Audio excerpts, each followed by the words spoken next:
Hey folks, do you want to make calls directly from your Apple Watch? If your answer is yes, then you're in the right place. By watching this video, you can call anyone right from your wrist using the phone app or contacts.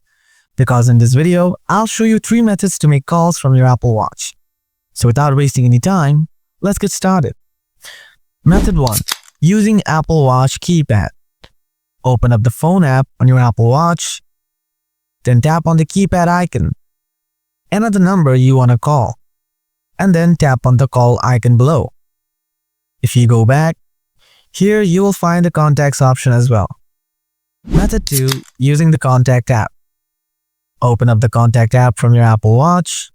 Here you will see your contacts.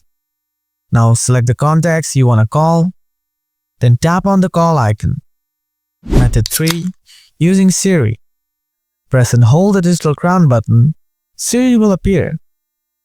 Now say, "Hey Siri, call contact name."